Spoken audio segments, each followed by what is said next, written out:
Hello everyone, welcome back to my channel D's Med Life. So today's video is specially dedicated for all the NEET 2026 aspirants. So in today's video, I'm going to tell you the mistakes which you should avoid to crack NEET 2026 with a good score. So आज के video में सिर्फ मैं आपको गलतियाँ नहीं बताऊंगी जो आपको नहीं करनी चाहिए, बल्कि ये भी बताऊंगी कि अगर आप ये गलतियाँ नहीं करते हो तो आपको क्या फ़ायदा होगा और अगर आप ये गलतियाँ करते हो तो आपका क्या नुकसान हो सकता है। पूरा वीडियो देखना क्योंकि कोई भी गलती आपके नीट के सिलेक्शन को रोक सकता है। वीडियो थोड़ा सा लंबा होगा पर प्लीज़ लाइक शेयर और सब्सक्राइब करना। So let's get started. So myself Deepika Rathod and I've given NEET 2025 and secured an All India rank of 2189. So yes, I guess I'm eligible to guide you in your NEET 2026 journey, preparation journey. So let's get started with the mistakes. So the first mistake which you should avoid is not giving tests regularly. देखो मैंने बहुत सारे aspirants और students देखे हैं जो test देने से डरते हैं। वो सोचते हैं कि जब तक उनका पूरा सिलेबस नहीं हो जाएगा वो टेस्ट नहीं देंगे, बट टेस्ट नहीं देना इज द सोल्यूशन। जब आप टेस्ट दोगे तभी आपको समझ आएगा कि आप कहाँ पे गलतियाँ कर रहे हो, आप कहाँ पे स्टैंड करते हो, आपका जो पढ़ाई का लेवल है वो कितना ऊपर पहुँचा है, आपको और क्या इम्प्रूवमेंट की ज़रूरत है, आप क्या अभी भी लैग कर रहे हो, कहाँ आपको गलतियाँ हो रही है, क्या आपका कॉन्सेप्ट वीक है या कहीं आपको जो समझने में प्रॉब्लम हो रही है, क्या आपको क्वेश्चन के लैंग्वेज में प्रॉब्लम हो रही है। वो तभी आप समझ पाओगे जब आप टेस्ट दोगे। अगर आप टेस्ट नहीं दोगे तो आपका जो एग्ज़ाम का रियल टाइम एक्सपीरियंस है वो आपको नहीं मिलेगा, और जब आप एग्ज़ाम देने जाओगे तो you won't be able to handle that exam pressure, क्योंकि एग्ज़ाम प्रेशर को हैंडल करना बहुत ज़रूरी होता है।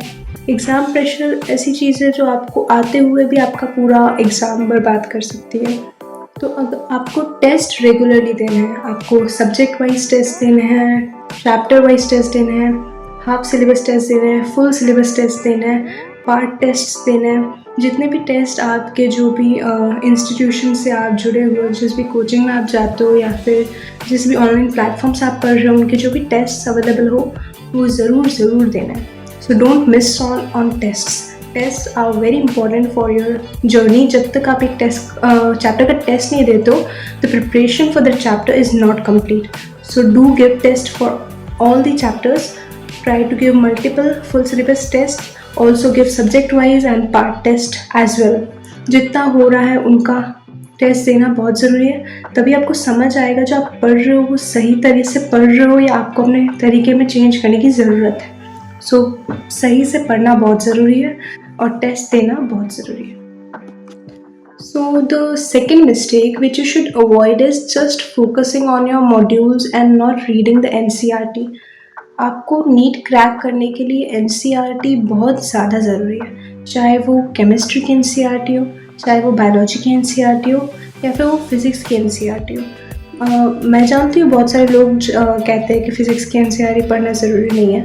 ठीक है, मानते हैं फ़िज़िक्स की NCERT पढ़ना ज़रूरी नहीं है, बट फिज़िक्स की NCERT पढ़ने से आपको कॉन्सेप्चुअल अंडरस्टैंडिंग ज़्यादा बढ़ेगी।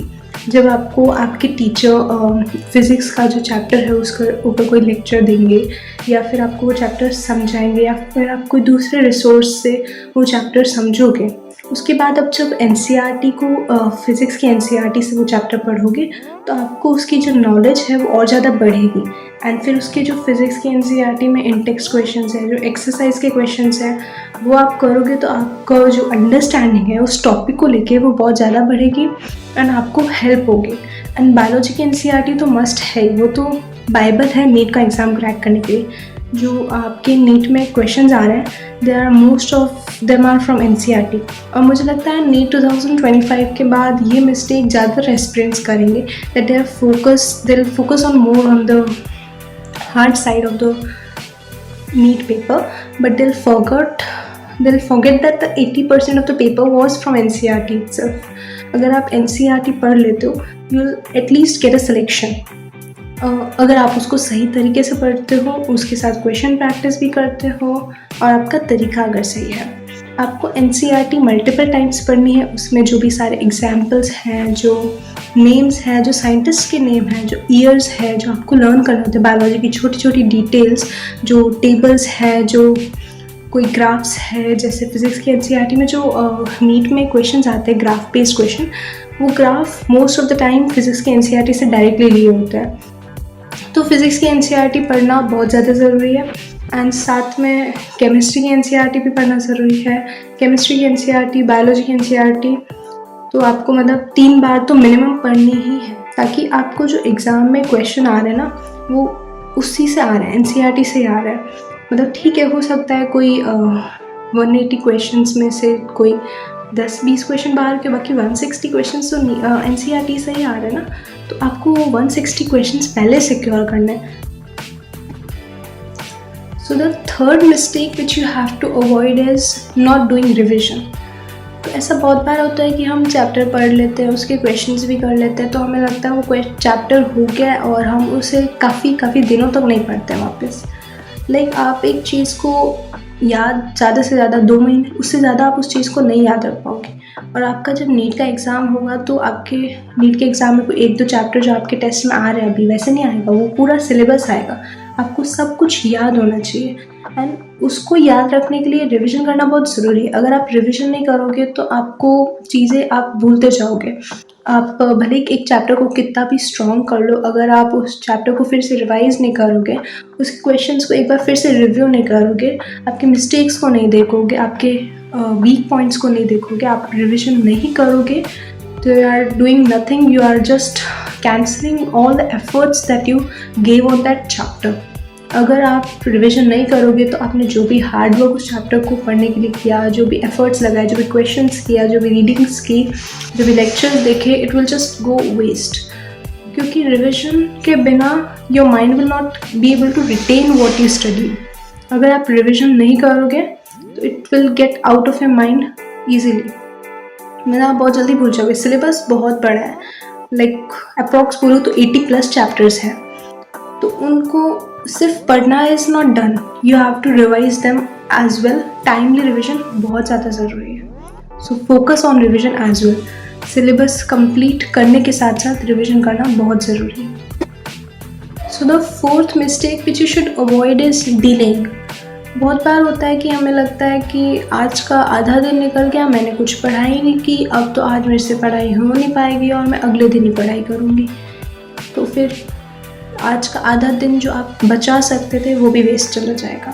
आपके आधे दिन में जो स्टडी आवर्स निकाल सकते थे आप, वो भी चला जाएगा।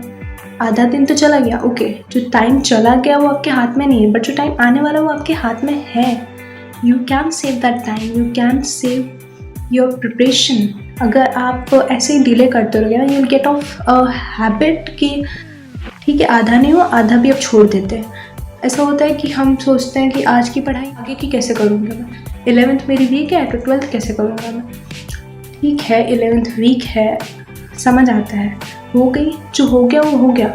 You can change that instantly, और आप उसको चेंज को इंस्टेंटली लाने के चक्कर में जो आप सेव कर सकते हो आप उससे भी जाने दे रहे हो अपने हाथों से। So that's not done. आप किसी चीज़ को डिले मत करो, just start right away. whatever you have to start with, just start। Basic से स्टार्ट करना तो बेसिक से स्टार्ट करो, बट स्टार्ट तो करो। अगर आप यही सोचते रहोगे कि आधा दिन चला गया, आधा साल चला गया, अब तो कुछ नहीं होना है, तो कुछ भी नहीं होना है एक्चुअल में। शायद जो बच्चा है वो पढ़ के आपके पास टाइम बच जाए वो पहले वाला पढ़ने के लिए भी।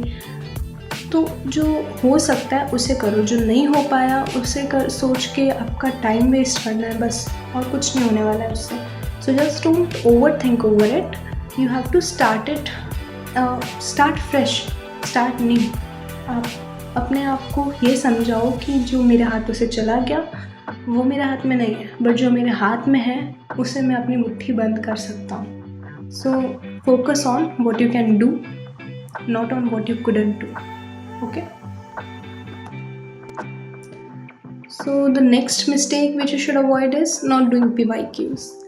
देखो PYQs अगर आप करोगे तो आपको मतलब पेपर में क्या आने वाला है उसका एक्सपीरियंस मिलेगा। मैं नहीं कह रही कि हर साल क्वेश्चंस रिपीट होते हैं, but a few questions does repeat, और वो रिपीटेड क्वेश्चंस भी आपको मार्क्स देंगे। 5 marks in an exam like NEET or 4 marks in an exam like NEET is really very very important.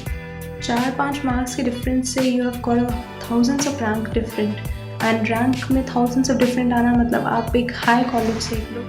Another mistake which you should avoid is following multiple resources. तो आपको questions करना है, बहुत सारे questions करने हैं, आपको जो कॉन्सेप्ट्स है वो सारे कॉन्सेप्ट्स सीखने हैं, बट इसका मतलब ये नहीं है कि आप दुनिया भर की बुक लेके हर बुक से वो चैप्टर बार बार पढ़ रहे हो। That won't make sense. आपका सिलेबस इतना बड़ा है कि आप एक चैप्टर को इतना टाइम दोगे तो इट वोंट गेट बेनिफिशियल, क्योंकि एक चैप्टर अगर एक रिसोर्स में आपकी एक रेफरेंस बुक में उस चैप्टर की जो थ्योरी दे रखी होगी वो सेकेंड बुक में रिपीट तो होगी, फॉर श्योर होगी, बट कुछ पॉइंट्स आपको ऐसा लगेगा कि शायद कॉन्ट्राडिक्ट कर रहे हैं दोनों बुक्स के, मे भी नहीं कर रहे होंगे, बट आपको लग सकता है, आपको मिसअंडरस्टैंडिंग हो सकती है। देन यू गेट कन्फ्यूज कि मैं कौन सी को फॉलो करूँ।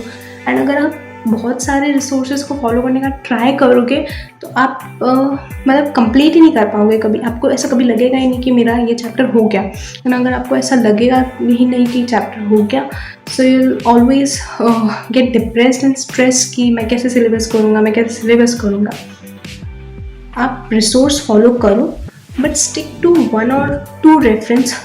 मतलब ज़्यादा से ज़्यादा 2 रेफरेंस होना काफ़ी होता है। एक NCERT और एक अलग बुक ले लो, इट्स इनफ। मतलब एक बुक लोगे, उसमें जैसे एक बुक में 400 क्वेश्चन तो होते ही हैं ऑलमोस्ट हर चैप्टर के।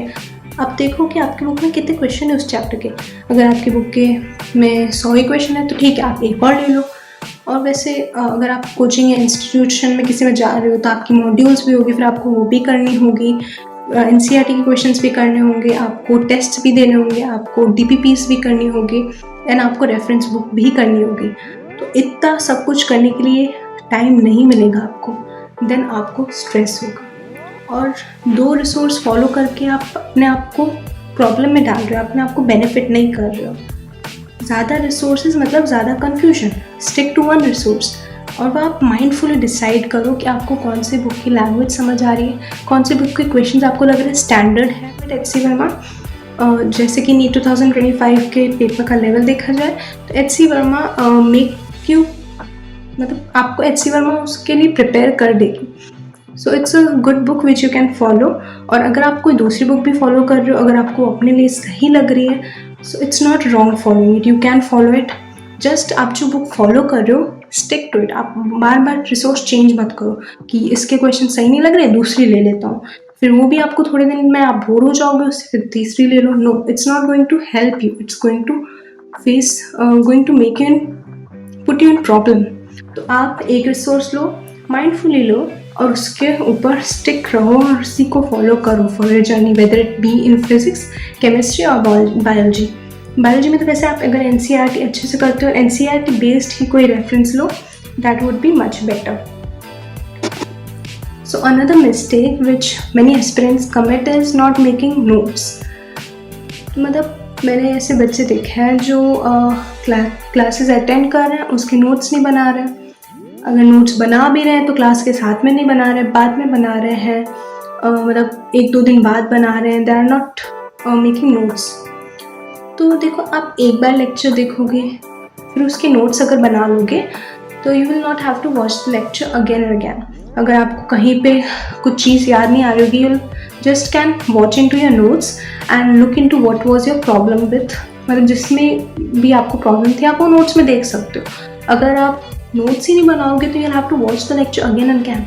You will always be in confusion कि क्या सर ने ये बोला था कि वो बोला था, कि ऐसा करना चाहिए, ऐसा करना था कि कुछ और करना था, कहीं मैंने कोई स्टेप मिस तो नहीं कर दिया। तो अगर आपके पास नोट्स नहीं होंगे, you will not have a reference to look into कि आपके सर ने या आपके जो भी टीचर थे उन्होंने आपको क्या पढ़ाया था। और मेरी मानो तो नोट्स साथ साथ में बनाना is the best thing, because आपको उसको मतलब ऐसा सोचो कि पहले कोचिंग चला जाता हूँ फिर घर आके नोट्स बनाऊँगा, तो आप यू आर वेस्टिंग मतलब twice the time.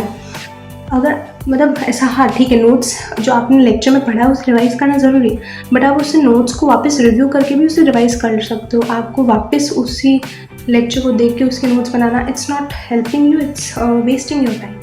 Another mistake जो इसी टाइप की है, दैट इज़ कुछ बच्चे होते हैं जो नोट्स तो बना लेते हैं बट बारी बार उन्हीं नोट्स को पढ़े जा रहे हैं और सिर्फ थ्योरी पढ़े जा रहे हैं। जो आपके टीचर्स उन नोट्स में आपको क्वेश्चंस करवाते हैं साथ में, वो क्वेश्चंस को भी आप बार बार करो because it's going to be useful. वो आपको मतलब एक क्वेश्चन करने का एक तरीका सिखाएंगे, the way you should do a question. वो मतलब आपको अलग अलग तरीके से क्वेश्चन करना सिखा सकता है। जैसे एक क्वेश्चन को करने के 2-3 तरीके हो सकते हैं। अगर आप मतलब वो क्वेश्चन वापस करोगे तो you'll develop another way to do that thing which matters is आपको नोट्स भी बनाना है। नोट्स में जो क्वेश्चन आपके टीचर ने आपको करवाए हैं वो भी रिपीटेटिवली करने हैं और उनके अलावा दूसरे क्वेश्चंस भी करने हैं। आप ऐसा नहीं कि आप जो नोट्स पढ़ रहे हो आप सिर्फ उन पे ही स्टिक रह जाओ, आप उन्हीं को बार बार पढ़े जाओ, बार बार पढ़े जाओ। रिविजन करना ज़रूरी है पर माइंडफुल रिविजन करना उससे भी ज़्यादा ज़रूरी है। रिविजन का मतलब ये नहीं होता कि आप एक ही चीज़ को बार बार कर पढ़े जा रहे हो, रटे जा रहे हो। आपको अलग क्वेश्चन भी करने हैं ताकि आपका जो थिंकिंग पर्सपेक्टिव है वो ब्रॉडन हो और आप नए तरीके सीखो क्वेश्चन करने के। So the last and most important mistake which you should avoid, और ये आज के टाइम में बहुत ज़्यादा बढ़ती जा रही है, एंड जो मिस्टेक है ये बहुत ज़्यादा आपका टाइम वेस्ट कर सकती है, बहुत ज़्यादा आपको पीछे छोड़ सकती है दूसरे एस्पिरेंट्स से। अगर आप ये मिस्टेक कर रहे हो so you are lacking very behind all the aspirants, because ये तो एक मस्ट चीज़ है जो आपको समझनी होगी, that you have to avoid your distractions, you have to avoid social media, you have to avoid watching web series, you have to a bit avoid your hobbies also. मैं ऐसा नहीं कह रही हूँ you don't follow your hobbies, you don't follow the sports which you play. बीच में entertainment के लिए आपकी हॉबीज़ करना, स्पोर्ट्स खेलना, थोड़ा बहुत मोबाइल देख लेना, इट्स ऑल राइट। बट अगर आप सोशल मीडिया पे 1 घंटे 1.5 घंटे के लिए स्ट्रेट रील्स देखे जा रहे हो for which is not any use of, मतलब वो आपके किसी काम नहीं आ रहे, आप बस उसे देखे जा रहे हो, आप अपना बस टाइम वेस्ट कर रहे हो। और आप सिर्फ वो 1.5 घंटा नहीं वेस्ट कर रहे हो, आप आगे का टाइम भी वेस्ट कर रहे हो, because if you are watching mobile for this long, the mobile phone is really very addictive. It might happen that कि आप कुछ ऐसा टॉपिक देख लो जो आप उसी के बारे में सोचते रहो बाद में भी, या फिर ऐसा भी होता है कि हम मोबाइल में मतलब इतनी देर देख रहे हैं तो फिर हम जो पढ़ने जाते हैं तो हमें नींद आने लग जाती है, आलस आने लग जाता है, और जो पढ़ाई हम कर रहे हैं उस पर हमारा ध्यान ही नहीं रहता है। तो मोबाइल देखो, मैं मना नहीं कर रही हूँ, पूरा छोड़ भी नहीं सकता। I think this mobile is so much into our lifes right now that we can't skip the mobile for all the time, but yes we can limit the time we watch mobile. तो mobile watch करना या फिर जो भी laptop, iPad, जो भी tablet आप use ले रहे हो उसको मतलब आप लिमिट करो। आप उसको एक एज ए रिवॉर्ड देखो कि मैं 3 घंटे पढ़ाई करूँगा तो मैं 15-20 मिनट मोबाइल देखूँगा, that will be my reward. अगर आप ऐसा करोगे तो योर माइंड ऑल्सो भी get like focused into study कि हाँ जब तक 3 घंटे में पढ़ के ये टॉपिक नहीं ख़त्म कर लेता मैं फ़ोन नहीं देखूँगा। तो वो चीज़ आपको ज़्यादा बेनिफिशियल होगी अदर देन कि आप बस 1.5 घंटे मोबाइल देख रहे हो उसके बाद पढ़ाई करने जा रहे हो। ब्रेक्स में भी I think you should avoid watching mobile. और जब आप लंबा ब्रेक ले रहे हो या फिर जब आप ऐसा कर रहे हो कि हाँ ठीक है आज का मेरा पढ़ाई का हो गया, अब मैं थोड़ी देर मोबाइल देख सकता हूँ, दैट वुड बी बेटर। जब आप पढ़ाई के बीच में ब्रेक्स लो so you can talk to your family members, you can walk for some time, जो आपको कोई पसंदीदा स्पोर्ट है या जो आपकी कोई हॉबी है वो कर सकते हो। So these were all the mistakes which you should avoid to smoothen your NEET preparation journey. और अगर आप ये mistakes कर रहे हो so stop doing them from today itself. और अगर आपको ये वीडियो यूज़फुल लगा या फिर जो मैंने आपसे बातें शेयर करी वो आपको रिलेटेबल लगी तो प्लीज़ कमेंट में लिखना। We'll start this from today itself and thank you for watching. The last few words of motivation for all the NEET aspirants. देखो मैं मानती हूँ नीट क्रैक करना isn't easy, NEET one of the toughest exams में है India के, but it's not impossible if you are ready to put all the efforts, if you're ready to put all the hard work, if you're ready to be consistent and disciplined, if you're ready to get out of your comfort zone, if you're ready to follow the routine, if you are passionate for your dream, if you're passionate for becoming a doctor, you can definitely do it and no one can stop you from gaining your goal. So stay consistent, keep working hard, keep studying. Bye.